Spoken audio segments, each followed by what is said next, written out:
know how your government works in this country, America doesn't do a very good job.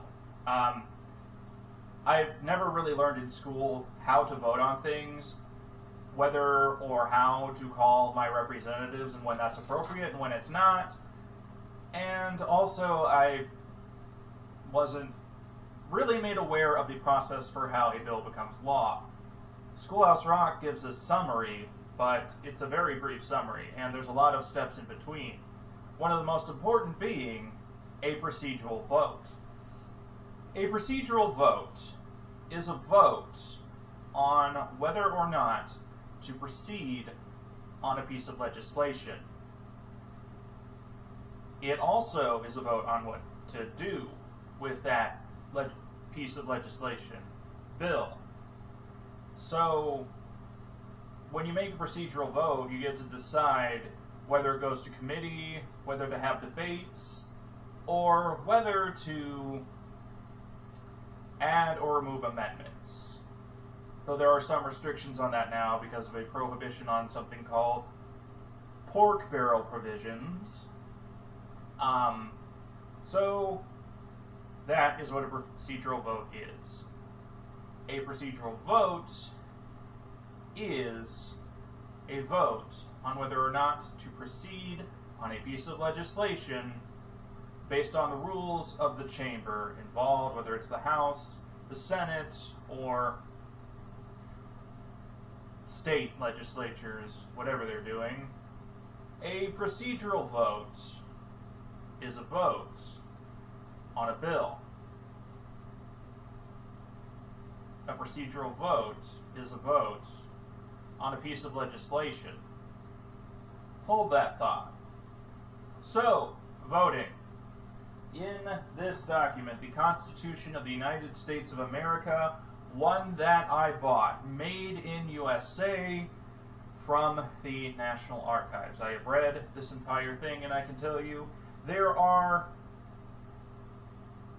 before you even get to the amendments, it describes some aspects of voting and the function of governments, but then you get to the amendments themselves.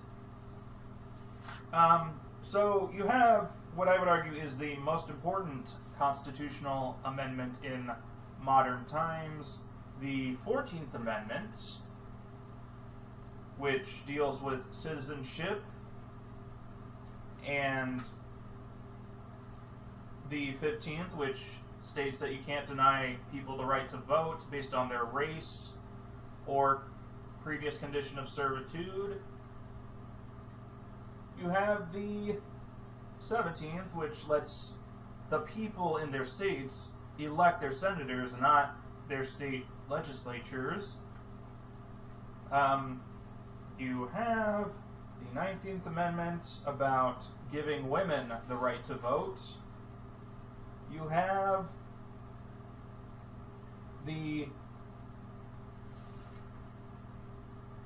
23rd Amendment regarding giving D.C. the right to electors in the Electoral College to elect presidents. 24th, that prohibits poll taxes, which is why voter ID laws cannot be too strict. You still have to have a way to give a free one. And the 26th Amendment, which states that there is no state in this country that can have a minimum voting age above 18. So those are all the amendments that deal with the right to vote. So the clearly values that a lot. So why are we talking about voting rights today? Well, because those rights are constantly under attack, one way or another. That's just a theme in this country. But before I get to this sad, depressing fact, I would like to talk a little bit about how you vote in Minnesota. If you want to register to vote, you can do that right now, there is a deadline as to whether or not you can do that before an election, but you can also register on election day. There are instructions on that on the Minnesota Secretary of State's website. So, once you've registered, here is how you cast your ballot and tell the government who you want representing you. One way to do that is to cast a ballot in person on election day. You can also register on election day in the same location. You can register and then vote as long as you can prove that you're a citizen of this state. So when you show up in person to vote on election day, you sign. You go to the clerk and she'll tell you to sign next to your name. You give your name, she will tell you to sign next to it, and that is a contract that you are who you say you are. That is a legal contract. That is not just a formality. You swear under penalty of perjury you are who you say you are to the election worker that gives you the book. Then you go to the ballot box, so to speak. You take this circle thing with ink, and you punch next to your preferred candidates, and then you put the ballot in the machine. Or an election worker does that. It depends. And the machine will use those dots to count the votes.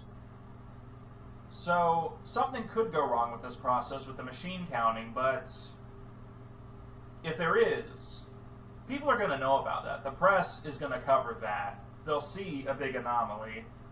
And if there is an issue, the ballots themselves, they are the paper trail in which votes can be hand counted.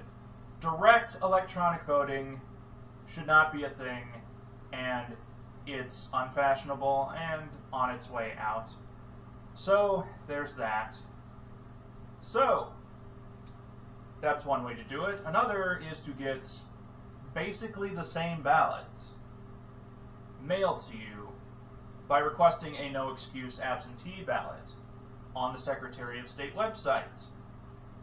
It'll be mailed to you, and you have to follow all the instructions.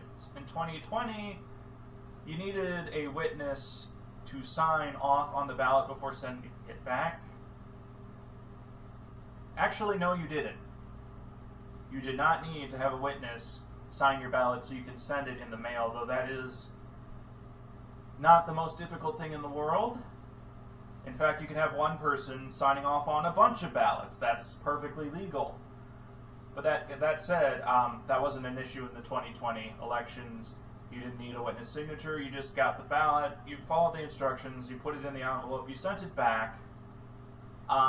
It's best to do that the same day or within 24 hours of receiving it, because mail, the first-class mail that sends these ballots has slowed down, and it's gotten to the point, in 2020, last year, there were ballots that weren't counted. There were mail ballots that weren't counted because they arrived too late. There was still really high turnout, but it would have been even higher if all of those ballots were counted, and it might have flipped North Carolina. But we'll never really know that. So this brings me to the third way to vote in Minnesota, and what I would argue is the best.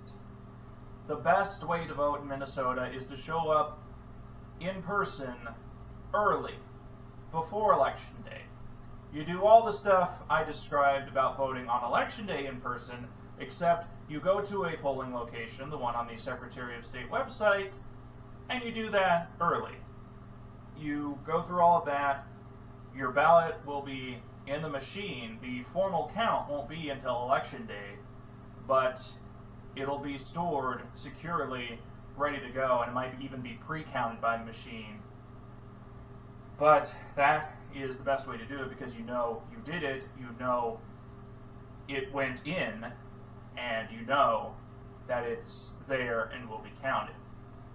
Of course, this process isn't perfect, and no one should expect voting to be perfect anywhere. But elections in America are really secure. They really are. Because, especially in Minnesota with these optical scan machines and the ability to do hand recounts. And also that the media just constantly is keeping track of the data and is perfectly capable of finding anomalies. Yeah. And also, the Capitol riots on January 6th are all the proof I need that Donald Trump did not win the popular vote in 2020. Not even the Electoral College vote, just based on the attitudes within Minnesota at the time. A lot of people were just tired of hearing of the president and what he might do all the time and just fearing a sense of impending doom. But hey, what do I know? I get as much information from as many perspectives as I can. But anyway, there are people out there who don't believe that Biden is the president and that Trump will just be magically reinstated in less than a month. Which, good luck storming the Capitol again. Sarcasm. Obviously, I would not do that because the Capitol Police are not going to be as friendly the second time. And they're just people who are upset that Trump lost. But America decided against it. It's really obvious here and just in general, the fervor has died down. That said, there are still politicians and people who swear that Trump had the election stolen from him. But if I go from person to person who believes this, they're going to tell me different things. And if I press them, it's going to go in all bunch of different directions. There's no consistent how Trump had the election stolen from him. Therefore, I can easily just deduce from that the big lie is in fact a lie. And yet, you have states passing laws that are an attempt to give themselves the authority to overturn elections with fear, uncertainty, doubt, refusing to certify,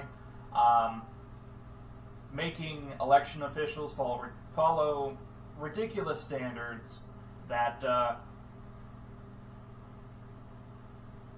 make their being an election worker shouldn't be hard. You are either helping people cast their vote or you're counting it. But regardless, there is this lie, people who still believe it, and it's being used as a Trojan horse to try and end your right to vote in America. That's really what's going on. So, what's being done about that? Well, appropriate legislation. All of the voting rights amendments in the Constitution are followed with Congress shall have the authority to enforce this amendment through appropriate legislation. I may be paraphrasing, but that's basically the gist of it. And there has been a shortage of appropriate legislation. And it's obvious, like, what the people who put these amendments in meant when they put them in. They wanted more people to be able to vote. And as you get closer to the end of this very short Constitution, it becomes even more obvious that, yeah, we want universal suffrage for all adults who are citizens. And that should have been the end of it. That and the Voting Rights Act and other appropriate legislation that attempted to give every adult citizen in this country the right to vote And yet you have these voter ID laws. You have attempts to make voting difficult and attempts to cast doubt on the votes that have been made. That is something that shouldn't be allowed to happen, and one way or another, I'm a bit optimistic here, it won't. So, yeah. So, there is a proposed law that would give a minimum standard for voting rights in this country. So, there's this Manchin Compromise, and the last I looked into it, it would require every state to make people show an ID to vote, some kind of ID, which that really shouldn't be necessary. It hasn't stopped any in-person voter fraud. So, I mean, which in-person voter fraud is really not a thing. It's really difficult to get away with, and the punishment for that is really severe. That said, that would be a federal thing, and people in Minnesota would have to show their photo ID to cast a ballot of some kind, and you would have every state being required to have some form of mail-in balloting, which, sure, it would also end no excuse absentee balloting. So you change the name of our mail voting system, and every state would have a mail voting system. And there would be restrictions on gerrymandering and other things that prevent the voices of black people and women and other marginalized groups from being heard. But this proposal has been stalled in the Senate through a thing called the filibuster. There were 50 votes, 48 Democrats, and 2 independents that caucused with Democrats to advance this bill, and there were 50 against. All of those were Republicans. Remember what I said at the beginning of this video? Really close to the beginning. A procedural vote is a vote on legislation. According to the Constitution, in Article 1 states that, it states that each legislative body has the ability to set its own rules, and that includes the filibuster in the Senate. But Article 2, which deals with the executive branch, doesn't say it has to respect the rules and the legislative body. In fact, back to Article 1, it says what a majority vote is on a bill, on a piece of legislation, and that the vice president is the tie-breaking vote. What I am suggesting could change politics forever, but the stakes are so dire, people really need to have a voting rights law passed before the 2022 elections. Instead of rolling over and giving up, here's what I think should happen. Kamala Harris should add her vote to the proposed Manchin Compromise and then send that bill directly to Joe Biden's desk. For those of you who are wondering how that would play out, I don't really know. I can only speculate. The thing is, courts can't really intervene on the way a law is passed, but they can intervene after. So if someone wants to sue against the law that was passed, they admit that it exists. And if they say, this doesn't exist, you pass this in a way that doesn't let it exist, well, then President Biden can, pardon people that are implementing it anyway, and then that will go to the courts. But regardless, people in America in general are just tired of the obstruction. And this is a way to bulldoze past all the procedure and get a federal voting rights law enacted, to finally update the Voting Rights Act and make sure that we have a more perfect union. And that's what needs to be done. This has to happen, or we can cross our fingers and hope that Joe Manchin and Kyrsten Sinema will nuke the filibuster and change the rules so that this particular law can pass through the Senate. But, yeah, a majority of Americans want this to happen, want to have the right to vote. They want voting to be easy, and they want to make sure that your state politicians aren't fudging the numbers or casting doubt over the results or trying to become some kind of dictatorship, which, by the way, that's prohibited here. You can't have, say, Governor DeSantis suddenly declare himself king or emperor or anything like that, because the Constitution does guarantee every state in this country a Republican, as in representative democracy, a Republican form of government, one where people pick their legislatures and they act on their behalf. And, you know, when it says it guarantees every state a Republican form of government, that was put in here before the Republican Party, the GOP, the right-wing extremists existed.